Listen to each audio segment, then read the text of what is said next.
Listen to The Pulse, Saturdays at 11 a.m. on Radio St. George 100.3 FM.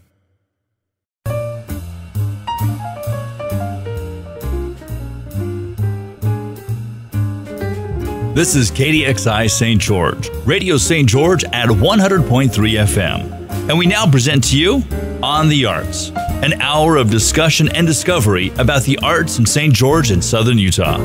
And now your hosts for On the Arts, Michael and Christina Harding.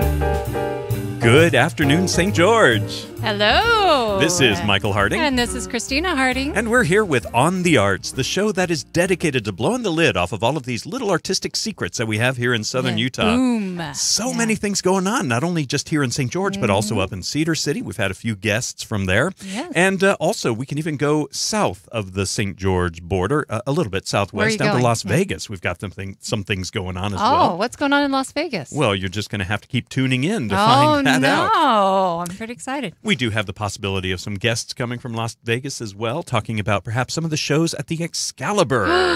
What? And actually, yeah, I'm really excited to talk to these people. Yeah. Our paths are crossing all over the place, not only in Las Vegas, but also in the regional theater as well, and also academia. Academia. Some of my academia nuts is what we all are. But anyhow, there are a lot of things that we're trying to expose, not hard-hitting journalism, but exposing these secrets. So people have an understanding of not only what they have an opportunity to attend as audience members, but also things that they can be involved in themselves to create things for audience members. Inspire our audience members to do something with their art. Yes. Absolutely. You're so good. And I do want to remind, thank you. I do want to remind folks of the Art Around the Corner exhibits that are going to be changing very soon downtown. And you recently just had an interview with a lady. Susan Jarvis.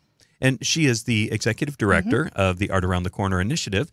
And they're bringing in 33 new artists with 37 new works that are going to be displayed. When will this happen? I'm not sure exactly when the changeover is going to happen, but tomorrow night there is a gala. And we do ask you to check into joining them for this gala. It starts at 6:30 at the Hilton downtown, the Garden Hilton. Beautiful. And you get a chance to mingle with the artists and also other people who appreciate arts in St. George. And a lot of people have expressed that they don't feel like they're part of that crowd, the artistic crowd. Yeah. And I'm here to tell you, especially after talking to Susan Jarvis, that crowd includes everybody in St. George. This art is going to be observed by everybody who drives downtown, first of all.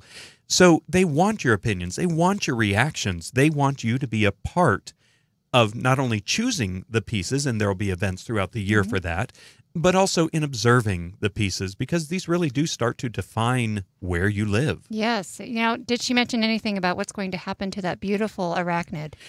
She did not. And actually, as I was speaking to her, I did bring up the arachnid, as has been the case with many of our guests. Mayor Pike was on here, and I think I've asked him twice what's up with that. Yes. But the thing that we can all agree on is that it is a beautiful piece of art. Yes, and I think it needs to keep being displayed in downtown St. George. That's my opinion, but I don't have the money to keep it there, but I hope that somebody does. That's why there are two people on these shows, so that we can disagree civilly. And I do have to admit, it's a great piece. Oh, and it was a wonderful Christmas spider. I loved it when the lights were on. And I'm wondering, what are they going to do for it for Easter? Unless they're taking it down. Put some bunny ears on it or something. I would love it. So you have the two fangs coming out front and the two ears going up top. Eggs dropping out the back. Oh. Okay, we're creeping me out. Okay, I'll stop. Definitely. Right. But anyhow, we do hope that you'll remember that, as well as keeping your ear to the ground. We'll do our best to let you know of events that are coming up. At the end of this broadcast, we will be telling you about a few things coming up in the near and not so near future, but things that are coming up. Yeah. But we're very blessed to have in the studio today a special guest. And this is a guest we've had before. I do want to let you know, before we announce who this guest is, you can always check us out live, what we look like. Yes. I hope that doesn't scare people away. That's so important. Yeah. Right. If you go to Facebook on Radio St. George, that's Radio space ST space George on Facebook. We are streaming live right now. It's amazing. I know, technology. And I wore makeup today, so I And so did So I. it's a good day. Well, there's a revelation Wow, yeah. there. But I really didn't check out the Facebook page.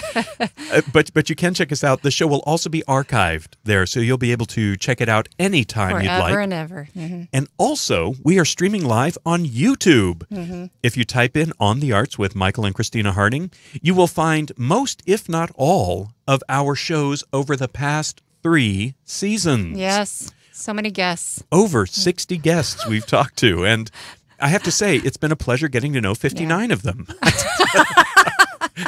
No, actually, one of the great things about this show is that I actually have gotten to know some people that I've heard their names. Some of them I haven't heard their names, and I got to know who they are. Yeah, the faces behind the art. It's been exciting meeting people in our community and seeing what they're doing in their community and all the wonderful performances that are coming up and the artwork. And it really does, this show really does help bring down those walls and that we see people as human beings, and we're all artists at heart, I believe. So, absolutely. Yes. And that's something that's been brought up many times is the fact that kids are the inspiration for most artists. Yeah, most of our artists, it was children that inspired them to keep going. Yeah, and going back to what you loved as a child, you can pursue your passion. Mm-hmm. That's why we're so childlike on this show. We really are. Because we're trying to find the passion again. And we found it through radio. Absolutely. So everyone just feel the passion by and all those driving in listen. their car right now, I hope you're happy listening to this because it's cheering me up. Drive passionately, but not aggressively. Yes, please, Drive not responsibly. Yes. But anyhow, to get us into our guest who is in the studio today, I just wanted to share a little experience. Uh-oh. Now, many, many years ago when I'm gonna I was, I won't make you cry. I'll allow you to if you'd All like, right. but I won't make you cry. Okay. When I was going to high school, I was looking for a college to go to. And I knew it was going to be either music or theater that I went into, but when I would visit these colleges, and I went all over the state of Virginia, you know, the big schools, UVU and James Madison and Virginia Tech, and all of these schools, I went to see theater productions because I wanted to see if they were any good. And I went to this one school that was Ferrum, F-E-R-R-U-M, a decent school, a very small school. And I can't even remember what the show was. It was a play that I never heard of, but I wasn't impressed. And I had the At 18? attitude. Oh, yeah, boy, did you have an attitude. Okay, go on. My arrogance has been with me a long time. And I remember coming back to my high school, and I was talking to my high school drama teacher, a gentleman by the name of Al Cook. And he said, "How was it?" And I said, "Oh, it was terrible. They didn't know what they were doing." And he said, well, how do you know that? And I just said, well, you know, I didn't believe any of the actors. I was very snooty. And then he said, "So how was the lighting?" And I thought about it, and I said, well, I guess it was fine. And he said, "Hey, how was the set?" And I thought, well, it was actually kind of pretty. And he said, well, you know, how about the sound and how did they use the space and such? And I remember that moment when I realized there are a lot of people that go into the creation of not only theater pieces, but also productions and conferences of all kinds. And it started to get me to really appreciate the number of people and the different degrees of artistry that goes into the mechanics of putting these things together. And I started to see these people who wander around all dressed in black, not as depressed people, but people who were essential to bringing this stuff about. Now, that brings us to our guest here in the studio. We have someone who actually has worked on both sides, works a lot in improv comedy, and it gives wonderful shows. We were able to attend some, and he's going to be performing up north tomorrow. We'll give you more details about that, but also does a lot of the behind the scenes, a lot of the work that puts together the spaces on which this stuff can happen. Chewy Lockhart, welcome to the show. Welcome, Thank Chewy. you. Welcome Thank back. you. Thank you so much. I'm glad to be back. And as just a point, both of your makeups look great. Well, thank you. I love the roses in your took cheeks. time. Now, Thank you. I want to point out that I was kidding about wearing makeup, so I appreciate the compliments. It's my natural. Thank you both glow. for having me back. Yes, it's good to have you back. Yeah. Yes, and you are the tech coordinator and event services over at the Cox Auditorium. Yeah, and for Dixie State. We Dixie do State, things over at the Eccles and the Burns and Trailblazer Stadium, and pretty much anywhere they send us, we handle the production. Wow. Yeah. That's not an easy task. It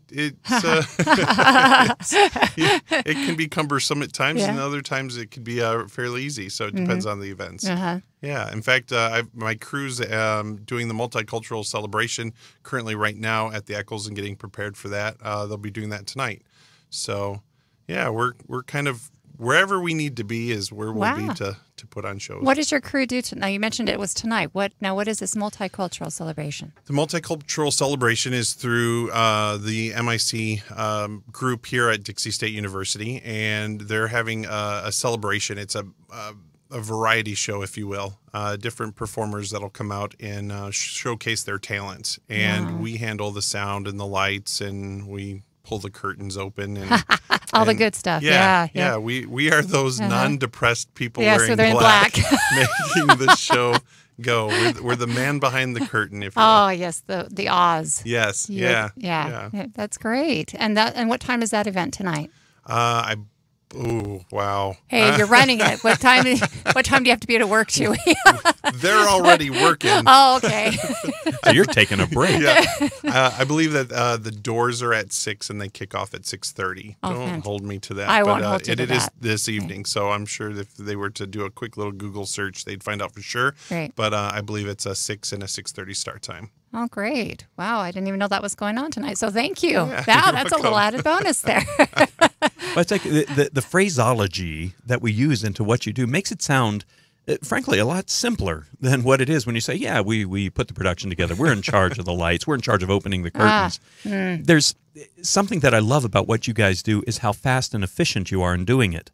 Now, you're setting up the Eccles for the multicultural celebration tonight. There was a completely different production there last night. Correct. This is not stuff that you set it up and then let it run for a few weeks. How do you do that? Because these events go late. Long hours, late hours. Yeah, that's really the answer. Long and late hours. A lot of dedicated people that are willing to get their hands dirty and sweat a little bit to change it from one event into the next. And yeah, it's the part of the magic that most people, we don't want them to see or even know. We want that arrogant high schooler to go back to their their teacher and say, this was terrible because of this one thing. And then it's pointed out that, but there were so many things that went right. So many wonderful things that seemed you were unaware of at the moment until you reflect upon it. And that's the kind of things that we do. Is we're that the magic, the magic, the smoke in the mirrors. Well, that's a lot of people have the stereotypical thought that, of course, the performers are all outgoing and they're the fun ones. I have to say, I've been in there for a few of the builds, sometimes a few of the focuses, sometimes a few of the tearing down of the space, the strike of the space. And I think you guys are much more lively than any performer I've ever met. Oh, wow. Have they been singing backstage? And you don't know the half of it. We're like a pirate ship. We're just a band of pirates that you become very close, and it's very a brotherhood of sorts. Yeah. And you wear black, and you have each other's backs, and you make it happen. So you guys are the gang in the shadows. The shadow guys. Yeah, the shadow guys. Now, Chewy, for our audience members who may not have heard your interview last time, where are you from? Are you from this area? Or are you? Originally, I'm from Chicago. I was born and raised there, and I started my career path. I in high school was very involved in theater, and for my 16th birthday, my mom got me a power drill that I didn't have to share with anybody else when building sets. Oh. And theater was what I was going to do for the rest of my life. I didn't care about school after high school. I was just gonna be a stagehand and live the dream. Fast forward a couple of years after that, I ended up in Grand Rapids, Michigan, opening up the Van Andel Arena, and we had Neil Diamond was the opening show to 13,000 people. There was so many chain motors hanging from the ceilings. It looked like the chains was rain which is just frozen in time. And I was like, this is theater on steroids. This is what I want to do forever. I ended up going back to school and pursuing a degree, and quite honestly, the universities at the time had no idea what to do with me because I'm like, I want to run a hockey arena and put on big shows. And they were like, take business. Just general business will work. And I pursued my career, fell in love, got married, had a couple of kids, and dragged them all over the country, and went from stagehand to event coordinator to production manager to general manager to executive director. And I've managed, my largest facility was a 5,000-seat basketball arena. My favorite facility was a 3,000 capacity concert venue, kind of like a House of Blues in Des Moines, Iowa. And we did a lot of really good rock shows, a lot of really good country shows, just a lot of really good shows. And then there was a time in my life where I was like, I need to take a break. My mom had retired out here. I came out and did some hiking and some camping, and it was just, I don't know if you want to call it a midlife crisis or what, but it was, I'm in this beautiful area, and what do I want to do next? I went up to Portland for a little while and was doing some concert stuff and working for the arena up in Portland. And Dixie State University got a hold of my resume, and I got a phone call from Deward Wilson saying, I've got a job that I'd like you to apply for. And came back down here because the area is beautiful. And yeah, it's a lot of things, but that's my little nutshell story. Oh, well, I think Dixie State University is glad to have you here because you do so much for them. I'm happy to be here. Yeah. Dixie State's been very nice. I really enjoy the people that I work with here, and it's been good to me, and hopefully I've been just as good back. So. Mm-hmm. Well, you've mentioned Deward Wilson, who we've also had on the show before, a good friend of ours, and he's got some great stories about working the concerts of Billy Joel. And, Deward's done some really cool things throughout his career. Yeah, we got to get him back on here. We couldn't even scratch the surface the last time he was here. But you mentioned that you do a lot of things, not only concerts, but also the dance performances, for example, the dance concerts, and also the multicultural event, things like that. Do you also do business conferences and things like that? No, not so much. Every once in a while, there's a type of conference that'll go into like the Burns Arena, and they'll need somebody to set up a stage. And in fact, we're planning one of those right now for the youth. I think it's the 11 to 18-year-olds, and they're going to pack out the entire Burns Arena, and we're drawing out plans to put a stage either in the center of the basketball floor or at the end, and you have to do sound and lights and what entertainers are coming in, what are their needs going to be, and how do you take care of them when they get here, and what type of lighting do they need. And so whenever there's a production and that requires sound and lights and needs those, smoke and mirror men. Yeah. we plan that all ahead of time and execute it, and hopefully everyone has a good time. I mean, ultimately, that's what we do, is we try to improve the quality of people's lives by implementing events that people have a good time with. So, well, you may be getting a call from me. I know I speak for a lot of teachers. You want to have a really big birthday party or something? I want you to come into my classes and keep things lively. When I give lectures, I want lights and I want sound. Some pyro. We we'll do all some want that fire behind in our we'll lectures. Fly you in on. Yeah. Exactly. In fact, I know that there is a professor up north who works, I believe, at Utah State University, but he's a music professor, Michael Ballum, as a matter of fact, and some people may know him for various reasons.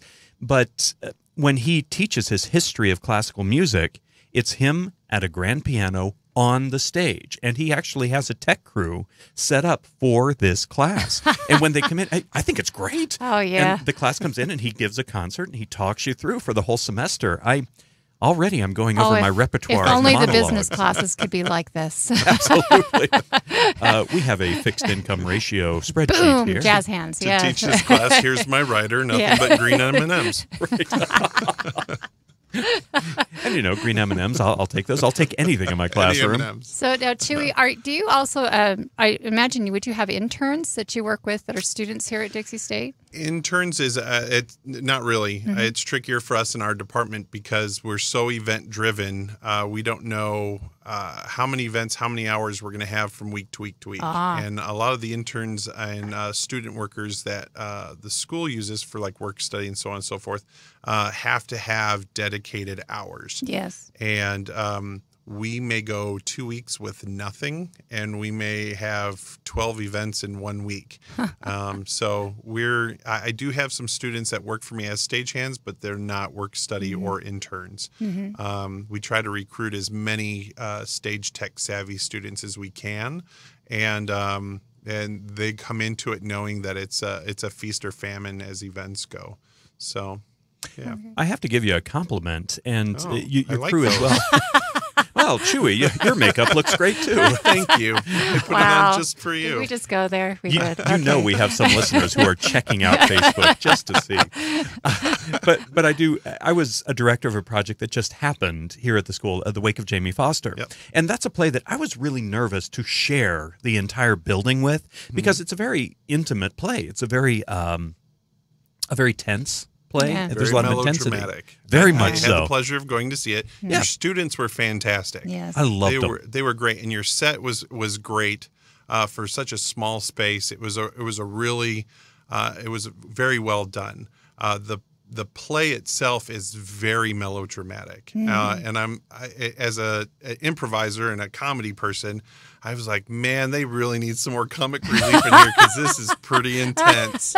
Pretty intense Yes, stuff. yes. You are not wrong, sir. Yeah. But I'll tell you what made me nervous was the fact that because we needed to have that intensity, I thought, oh man, there's a big event in the lobby, and we've got 2 sets of doors, but it's going to be noisy, and they're going to be slamming things around, and tables are going to be slammed around. And I have to admit, I was in a pretty hesitant mood, I guess we'll Edgy? put that. He You was edgy? curmudgeon. Little Yeah, he was a edgy. curmudgeon, yes. This curmudgeon, that is my state of being. Yeah.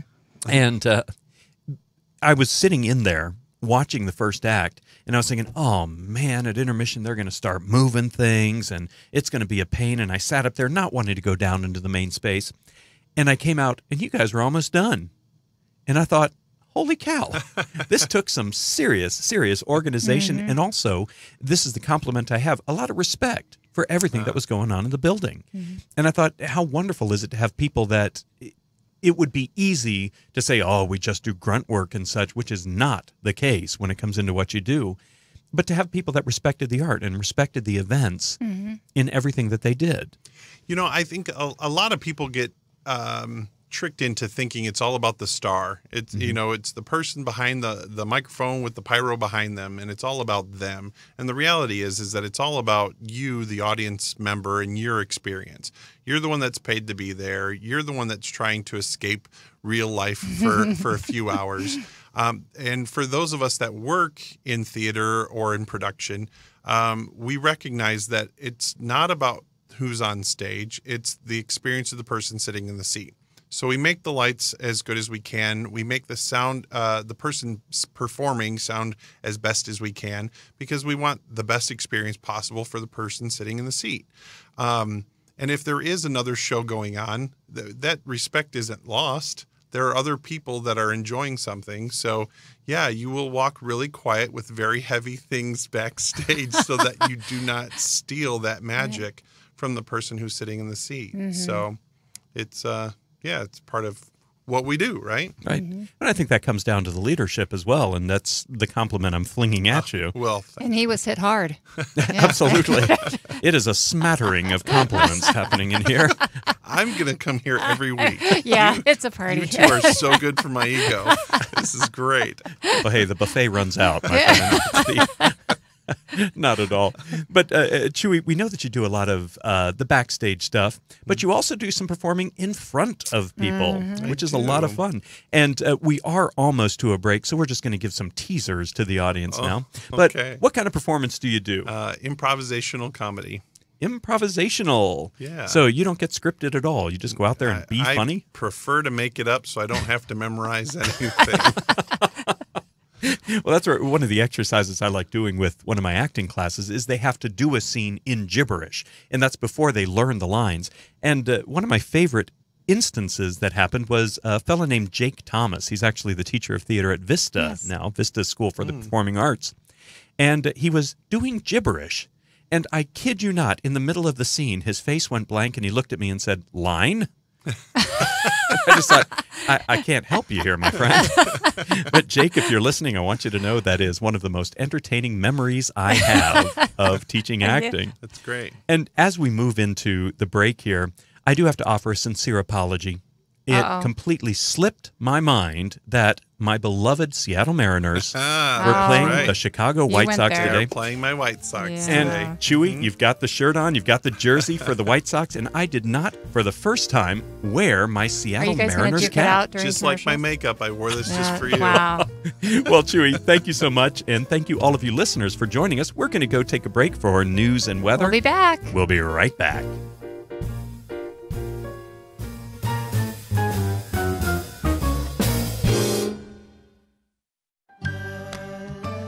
This week on American Parlor Songbook. Join us for sketches, stories, and songs from the studio. We'll become irrelevant on a show about automation and artificial intelligence in the workplace. I'll tell another true childhood tale, roving reporter William Valenti returns, and indie rockers Fellow Robot perform. American Parlor Songbook, Sunday evenings at 9 on Radio St. George 100.3.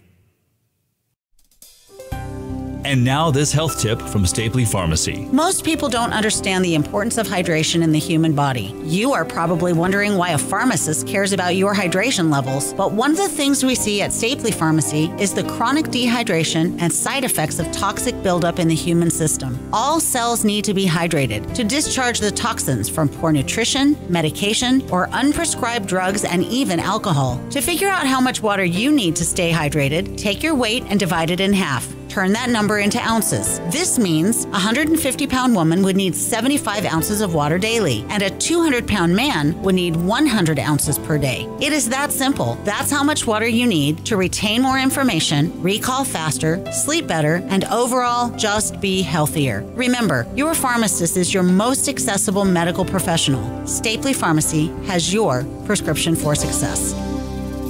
The St. George Recreation Center has activities for all ages, including adult kickball. Adult kickball registration is open now until May 15th, so get all your friends together and make sure to sign up. The City of St. George is a proud sponsor of Radio Dixie 91.3. We're not always here, but email is a great way to contact us. radiostgeorge@gmail.com. A request, a comment, an idea, or more, radiostgeorge@gmail.com. Our place on the internet, radiostgeorge.com.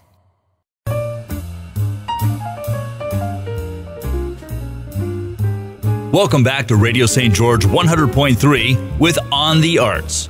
And now your hosts, Michael and Christina Hardy. Welcome back. Hello. And we're here with our special guest, Chewy Lockhart, here in the studio. And I have to say, we were just having a commentary on people speaking Shakespeare. Yes. Yes, it sounds so incredibly nerdy, but we were talking about how everybody has their Shakespeare voice. Yes, they go British. Mm-hmm. Absolutely. Yes. What is that all about? I don't know. But Chewy was mentioning that in improv, they do a gibberish class. A lot of gibberish. And everybody has a gibberish voice. Everyone has a gibberish voice. And of the Muppets you are? Muppets or weird versions of accents. But what I tell my improv students is start singing in your car to the songs that you know very well and start doing it in gibberish. And you will find your gibberish voice. And I have to try this. You should try this. I would love to hear your gibberish voice. Turn my 80s classics on and I tried to avoid my gibberish voice, but I can't. I sound like a very bad Swedish chef when I do my gibberish and gibberish games, but I've embraced it now. And well, now I just know that we have an audience member out there right now going, what gibberish? Why do you do this in improv class? Take it away, Chewy. Explain. So there are some games that when you play, it's almost like a guessing game or passing on information without regular communication. So you'll use pantomime and gibberish to get points across to another person. We play investigative gibberish, where there is a famous person who is deceased in a very famous place with a very odd object. And when you do that in pantomime and gibberish, it's almost like the old telephone game. So once they think they have it, they off you, and another person comes in, pantomime and gibberish, then the next, and on the fourth, you see if you've got the famous person, the famous place, and the weird object. Is just one of the pantomime gibberish games that we play, but it's very good to first work with for me. And so what does this teach your students? I mean, what do you hope they gain out of that? Well, one, it's to play the games, but it's also a lot to do with, it's amazing how much information we give each other just through physical body language. True. And afflections to the tone of our voice. And, to be able to convey, bizarre concepts to somebody by, using body language and inflection of your voice is it's a very entertaining thing to see from the audience perspective. It's one of the more fun games that we like to play in our Improv Dixie shows. Well, we went to one of your shows back in December. It was just before, I think it was before Thanksgiving. Oh, no, it was November. Right before Christmas. It was before. And you went to both shows, the PG show and the Rated R. Yes, we were both at both shows. We both dreamed this. I don't know. And I remember afterwards, I didn't realize, I didn't realize going in how difficult these games were to play. I mean, we can just sit back and think, oh, brother, improv, they're just playing games. We're just going to watch it. But they have to be quick on their feet. They have to be witty. And it's interesting to see the wheels turning with each person up there trying to, get the game. And those who've done it for years, and you can tell the new ones that have just started. Yeah. But this is not easy to do. It is pretty difficult. But I think anybody can do it because we do it all of the time. So your boss asks you a question and you have to come up with an answer on the spot. Or you're in the middle of a conversation with a group of people and they ask you how you feel about it. We all have those moments where it's top of the head, right there in the moment type thing that you have to be involved with. That's why my Improv 101 class, I say, is for everybody. Anyone and everyone should take at least an Improv 101 class because it helps with public speaking. It helps with team building. It helps with everything that you deal with on a day-to-day basis when it comes to communicating with other people. 102 is all about games, and 103 is building a show. So if you're not an improviser, you'll know through 101. But 101 class really is good for everyone.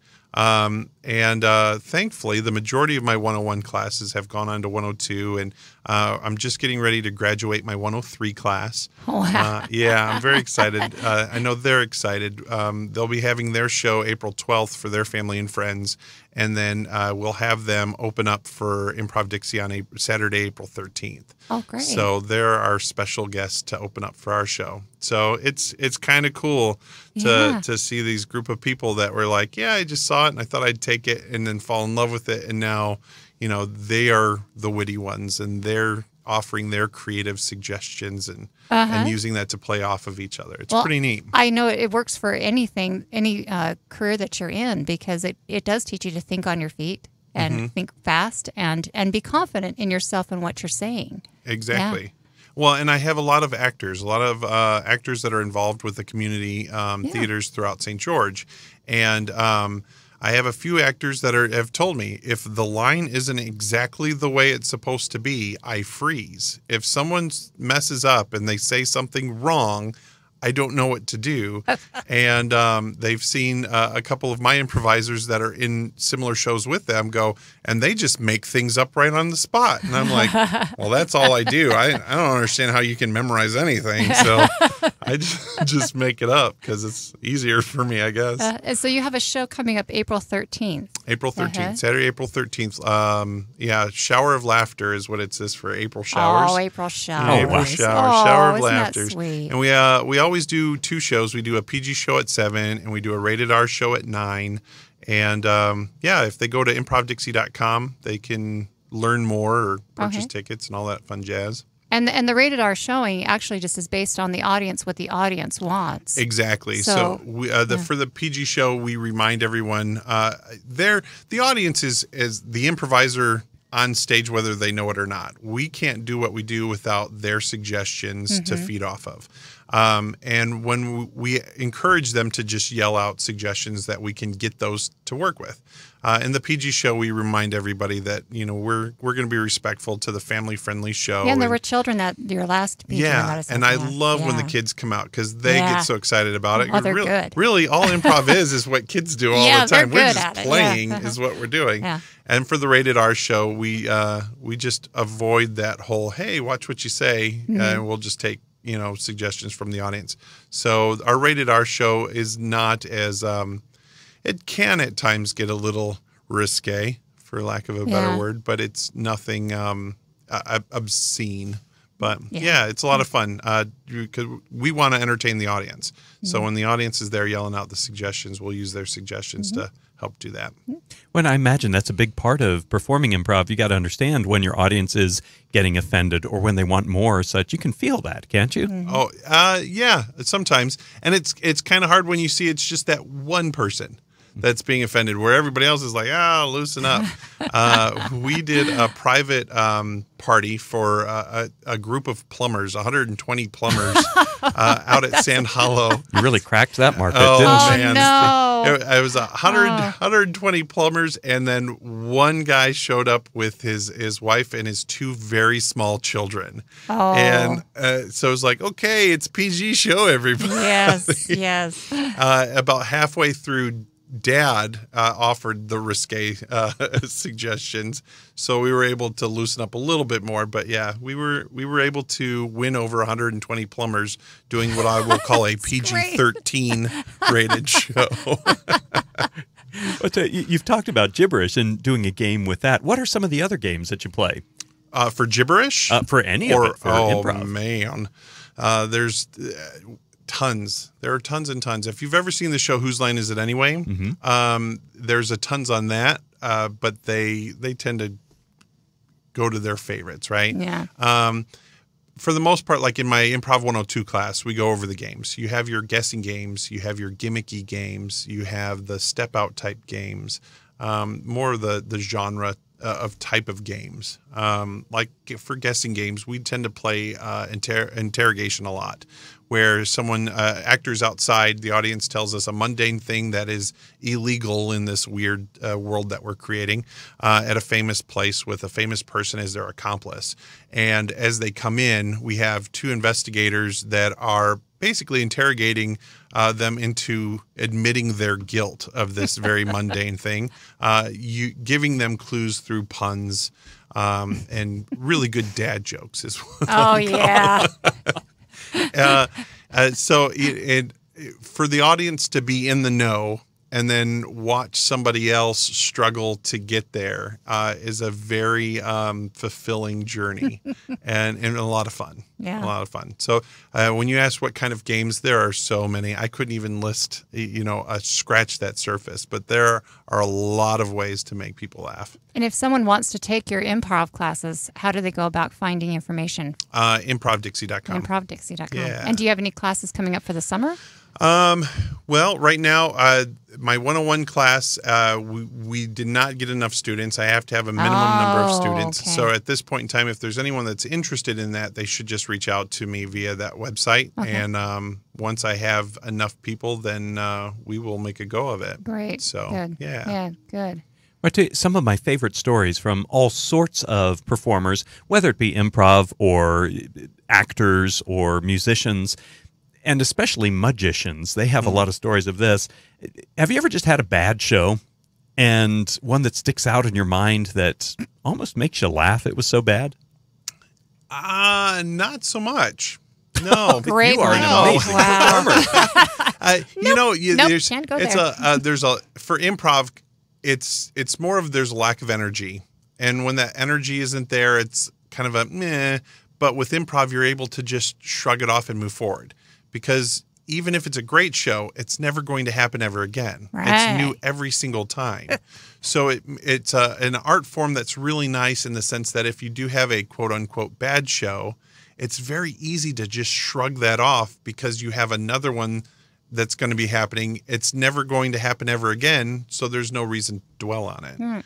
So you just move forward and That's how we should be about life. Yeah. We're Right? getting deep. there's a lot of parables to improv in life. Yeah. Yes. As part of Comedy Sports, which is a very large organization, there's 32 comedy sports throughout the world. It's funny when they get together in the summertime, the big chant is, "We are not a cult. We are not a cult."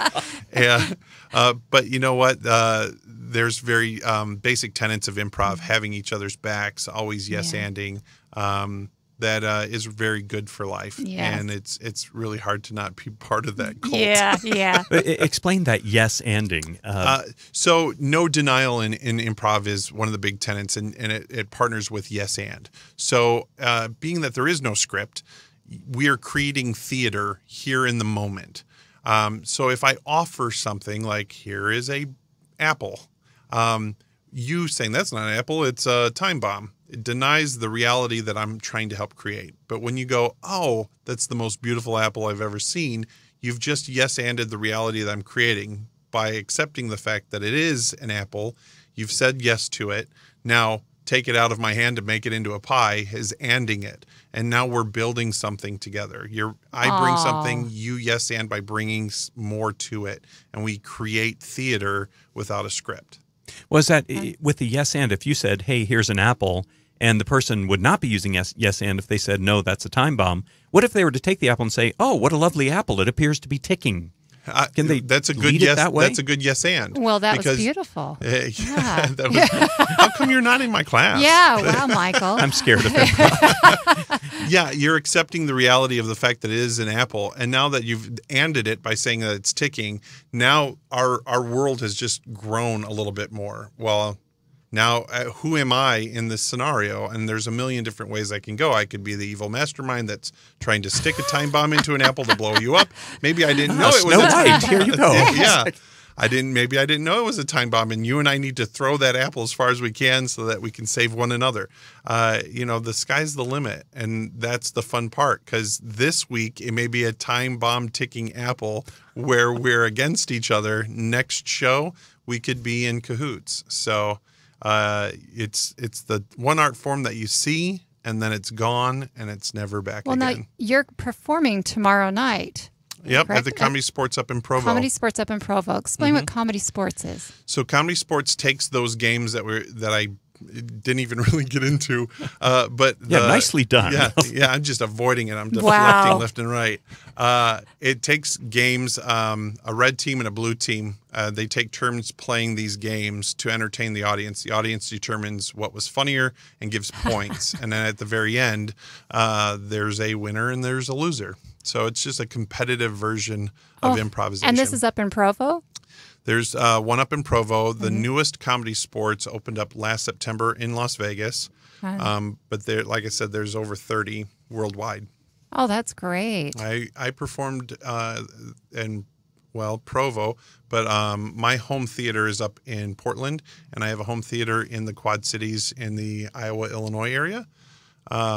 So I come from two home theaters.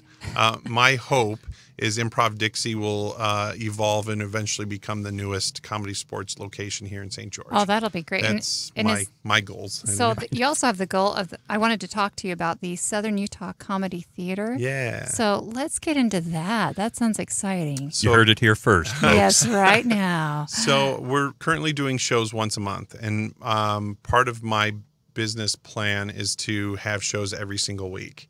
And in order to do that, we need a theater that's ours. We've performed in a lot of different theaters throughout the St. George area. Currently, we're doing stuff at the Comfort Suites near the university, but we want our own theater. So a group of us got together, and we created everything we needed to in order to get the state of Utah to approve us as a 501c3 for the Southern Utah Comedy Theater. And our application has gone to the IRS, and they have not assigned an They're very agent funny for it yet. people.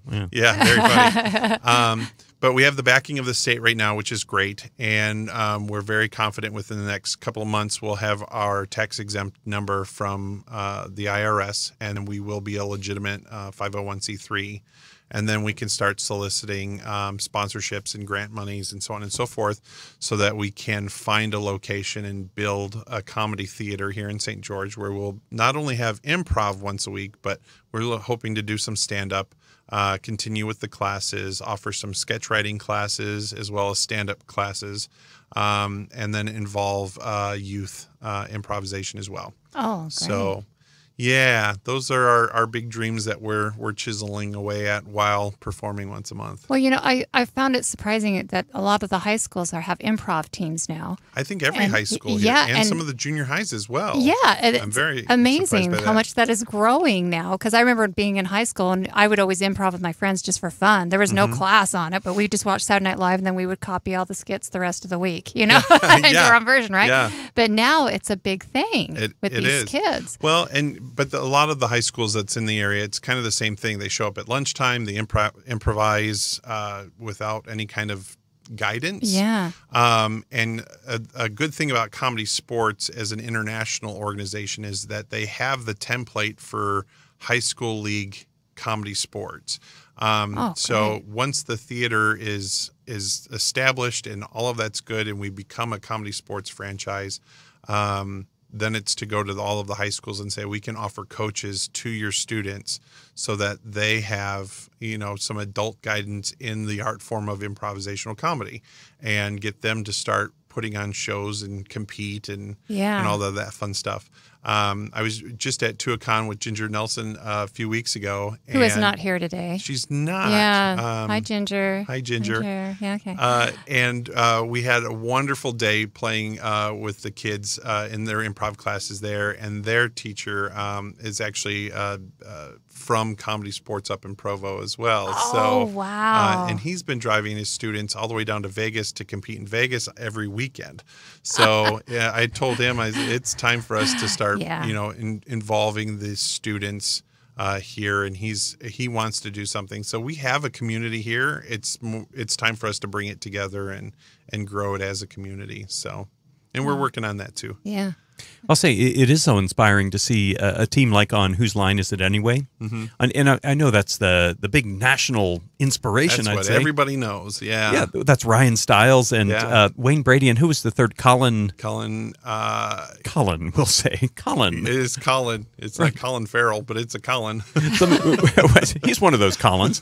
But I have to say, in watching them, it's kind of like watching a sports team like a basketball team or something like that. They're thinking all together. Yeah. And it's so cool. Like when you see on the basketball court and, they just know where that ball's coming. They don't even have to look at the other person. That's an amazing click. Yeah. And then, of course, you watch comedy sports like on Whose Line Is It Anyway?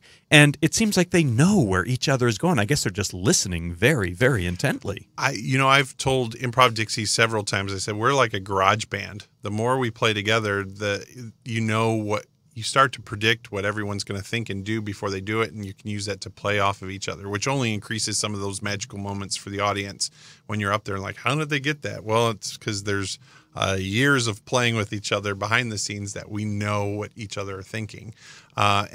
So I guess I'll jump on that to include the students as well. I'm going to jump off all of that. There's another event that we're working on with the Amusement Co. called Improv Jelly, and it is an improv jam.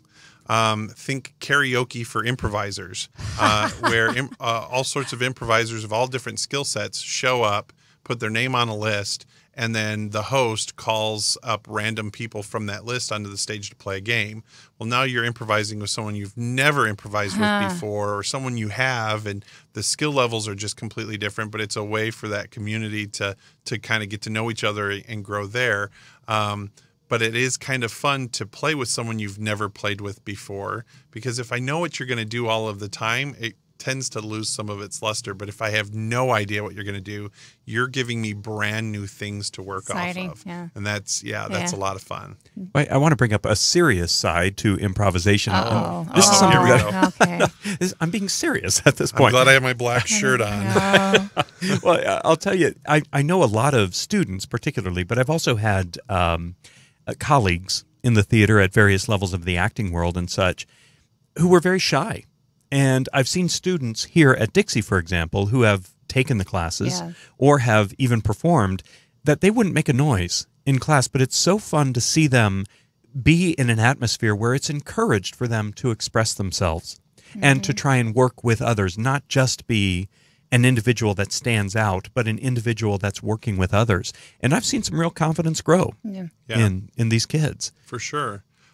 Anytime you collaborate with other people, you're building relationships. And if you are one of those outsiders that tend to be a little more artsy and, whether it's improv or music or whatever, when you're collaborating with other like-minded individuals, it helps. And that's for Dixie State and any university. I mean, that's a big part of the experience is meeting others that think like you or that think differently, that challenge you, but in a respectable, healthy way. And we could get deep with that. Yeah, I'm down with that. That's pretty deep. Now, unfortunately, as we begin to get deep and we begin to get serious, we are actually running out of time, which always happens. That's good. I could only handle serious so long. Yeah, but anyways. first we have to give you our On the Arts Post-it of Radio St. George. Oh, You're a lucky recipient. We'd like to hand that to you. Oh, this is great. Yes. Swag. It's our swag. I've And we got came up with swag. earlier, we're going to have a bumper sticker that says, "We don't need swag, we've got swagger." I think that's going to be on the arts. That's officially for you to put This on is your pretty cool desk. swag. And always I'm gonna remember take- this experience. I'm taking pictures and this is getting Yeah. posted.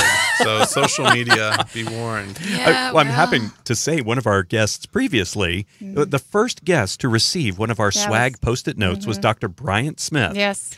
And Nice. I walked by his office the other day, and guess what he's got posted right on the wall at his desk? His On the Arts Post-it note. But we've added little smiley faces this time to yours. Those are little happy people. So Yeah, so it's not just swag. Swag stands for Swag. stuff we all get. Yeah. Yes. This is not swag. This is custom artwork. Custom that you hand artwork out. on I It's going to love look it. Welsh. It's going to be Yes. SWYG stuff you get. That doesn't work at all, No, does it it? really doesn't. Swag, swig, swag. Okay. Swig and swag. Swig, we're going to get in trouble for Okay. using that name. We'll come up with another one. But I do want to thank you very much for being with us here in the studio. Yes. Thank you, this is Chewy. It's fun. good to Thank have you so back. much for having Yeah. me here. This was a good time. Yeah. And we do hope that everybody out there will keep their ear to the ground so you know about opportunities coming up. We're going to let you know as much as we can. Yes. And Tuesday we have the St. George Opera coming on. So that will be a lot of fun. Yeah. And until you hear from us again, either on Tuesday or Thursday at 4 p.m. every week, Every we hope week. you keep your focus on the arts.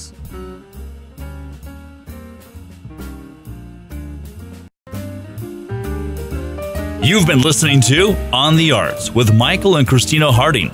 Search Facebook, YouTube, Podbean, Spotify for Radio St. George to view video and podcasts of this show, or go to radiostgeorge.com.